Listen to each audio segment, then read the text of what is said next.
some of the stories today, but let's start with this. How about Houston? After the dramatic overtime win in which they blew that big lead at halftime against Baylor, they are the #1 ranked team in the country, 3 of the top 8 from the Big 12, and Baylor slips to 15 after losses to BYU and then at home to Houston, and they've got themselves a dicey one tonight in Fort Worth. We'll get to that in a moment. But the Cougars are #1 in the country. Yeah, and look, they're tearing through the best basketball league in the country, so they should be #1, although, you can make a case for, UConn just took a loss last week, so that also kind of opens up the door for Houston to be there. I went to the Houston-Baylor game, and while it wound up being a great game and, went into overtime, and I have many thoughts about how even that happened, but in the first half, they kind of showed who they can be. When they're hitting on all cylinders, they can just throw you around. And Yves Missi is going to be an NBA pick this next, in June. But Roberts just threw him around like he wasn't even there the entire game. And they're so physical and so well coached, and they don't waste a second of basketball in that whole game. And they remind me a lot of Baylor in 21 and a little bit of Kansas in 22, in that they're just so defensively relentless that you can never really feel comfortable on a run. Like when Baylor came back, they never went on like a long 19-2 run or anything. They had to chip away. Yep, 4-1, 3-2, 4-2, little runs like that. And then there was an 8-0 run to start the second half that kick-started it.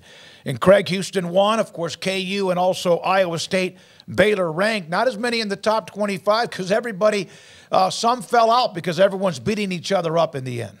Yeah, they have ran out of opportunities to kind of bounce back and forth like they have been, keeping about 7 or 8 teams in there in the top 25 because now the losses are starting to pile up. But I think it'll all make them better. Iron sharpens iron and whatnot. But credit to Houston for the huge win on Saturday. They made that look like it was going to be a blowout early on, and I don't know how we'd all be feeling if Baylor hadn't made the second half comeback that they did, because that was looking like it was going to get pretty ugly. And the Bears, to their credit, were able to fight back and obviously make it very interesting getting into overtime. But tough loss at home, tough week, losing back-to-back games. But for Houston, who we started with the focus on, rightfully so, the #1 team in the country. I do think the Big 12 right now, and I know there's debates that can be had. This isn't I'm drawing the line in the sand. If you disagree, you're a POS or anything like that. If you think another league's better, that's fine. But I'll sit there and stand with the Big 12 for right now. And so they're the best team in the best league. And with UConn losing, I think that just makes it a no-brainer that they would be #1. So congrats to Kelvin Sampson and company. Got a long way to go, but we're getting near the end of the conference part of the schedule right now, the part 2 of 3. And, man, they're really just a fantastic basketball team that's made this transition into the Big 12 pretty easy. We knew that basketball-wise they'd be okay, but what a load of dynamite they brought to the table by being as good as they are, as quickly as they are. So, yeah, that was fun to see. And, Paul, I'm curious, what were your impressions of Foster Pavilion and just the whole scene with Houston in town on Saturday? Oh, it's great. Every complaint that I've read people have about the stadium, I do not agree with. Now, listen, you're entitled to your own opinion. There was something that said that the seats are too close together. And look, I'm a gravy boy, a beefy tea, a husky child. And I felt comfortable in the seats when I actually was sitting in them, and most of the time I sat in our media seat. But when I was there, I will say they are very close together, but I hate to break it to people who don't like that, but that's how stadiums work, because you want people packed in. You want a warm experience with your fellow fans of whatever team you are, and it's very packed in. The only thing I will say is it took me a minute when we went to our original seats. They're very high up, so I was getting the camera angle in person, and it's steep, so it takes a second to get used to. But once you are used to it, you're used to it. And I've gotten used to even the angle. I know the camera angle is debated. Yeah. Bottom line is, after the game was over, Kelvin Sampson in the post game. I watched it on the way home from Dallas yesterday. I listened to it and watched it. Said he loves the atmosphere, not just because they won the game. He thought it was just amazing. Yeah. He felt like at one point, he goes, you feel how many they seat? 7,500? He felt like you could have named a number and he would have agreed with you of how many people seemed like were inside that arena. Here's what I'll say Baylor has to do going forward. They just have to continue to be good fans and like learn more how to be good fans. And they've made some in-game changes to the experience I think that are really good and long overdue. A lot of times stuff that Baylor did in the Farrell Center and it actually spilled over to McLean Stadium can feel to me like a church picnic, and that's not what it should feel like.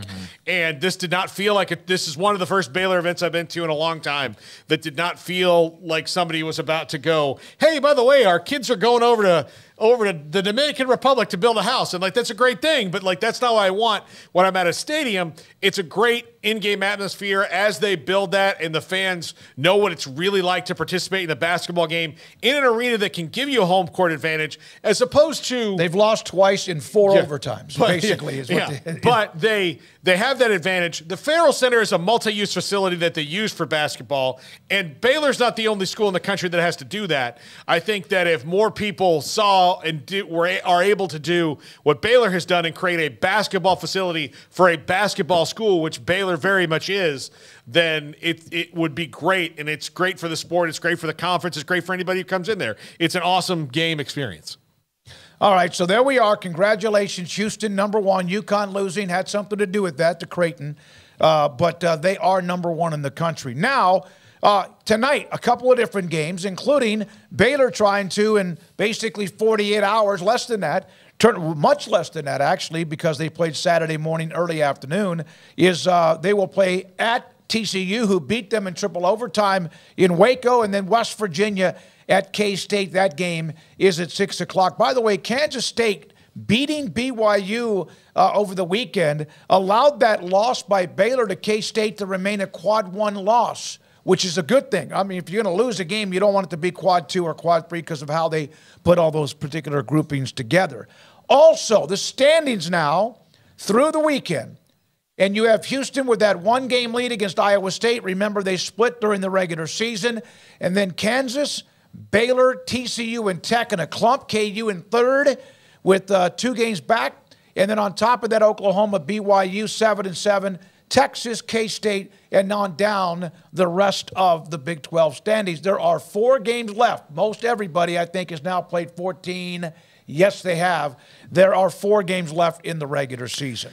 This is Houston's to lose. I mean, very clearly with 4 games to go. So Iowa State seems like they've got a shot. I think outside of that, expecting Houston to lose 2 and then somebody else like a Kansas to make up 2 is kind of hard to assume with the way that they're playing right now. So, yeah, I mean, they're right there within reach. Iowa State has an opportunity, obviously, just being the 1 game back. But for Houston, you're looking at Cincy, you're looking at road trips to Oklahoma and UCF, and then you're looking at Kansas there at the very end in what should be a pretty fun showdown. So, yeah, they're sitting there with the lead right now, but Iowa State can still make it interesting, and some others just hovering around here, but running out of time to have made too much of a difference there. Well, it's really hard to see Houston losing 2 more than everybody else would for the rest of the way out. The other team would Iowa State would have to win out. Yeah. And then, like, Iowa State winning out or Kansas winning out when you're probably not going to see Kevin McCullough for the rest of the regular season, that they're going to hold. Like, I would bet that you don't see Kevin McCullough in the regular season or the Big 12 tournament, and that the next time we see him in a game is the NCAA tournament. And so that's going to be a big thing. So seeing somebody overtake them, it's hard to do the math. Before you even get into who would do it, they'd have to fall on their face Iowa first. State's only a game back. Yeah, but even then, like, you've got to, like, Houston's. But if they slip, you could. I don't know how they would do the tiebreaker. Is probably who you lost to in the rest of the standings, and I don't remember.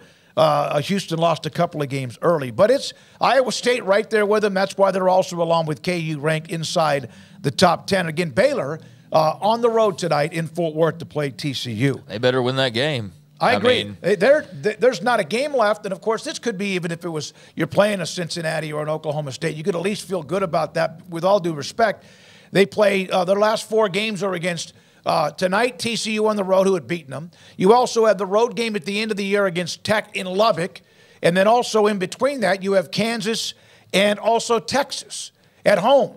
And Texas beat Baylor, and so did Kansas earlier in the year. They screw around and lose 6 games to close out the regular season if they're not careful. Could be. I mean, there's not Absolutely a single guaranteed win there. I know that you expect that you should at least win a couple of those games you just mentioned, but it's quite possible you could lose all 4 of those games, and you've already lost a couple in a row. So, yeah, they really need to get a win tonight against TCU because that could be a little slippery slope that you don't want to be riding along right now if you're Scott Drew and company. We'll have Randy Peterson, who covers Iowa State, on the offensive coordinator job being filled. Remember, their other job, that job went to a young man that went out west to the NFL, Shieldhouse. Here's the bracketology. This is from Joe Lunardi, ESPN, and it's not an easy read because there's a lot there, but the bracketology showing that you have who's the number 1 seeds. Purdue, Arizona, UConn, and Houston. Baylor's a 4 seed. Iowa State is a 3 seed. Kansas is a 2 seed. So you have those 4 teams from the Big 12 among the 4 seeds. And as Craig was mentioning, because of who Baylor plays down the stretch, they can win a couple of those 4. Who knows, maybe even do better than that. They're really dangerous enough to be good, and also erratic enough to where they just have these bubbles of time in almost every game where that puts them in trouble. The last 4 byes, Texas is a part of that. Also, if you look, the last group right there, Kansas State, next 4 out, so it doesn't look good for Jerome Tang and K-State, but they did get the nice win against BYU over the weekend. Now, also on top of that,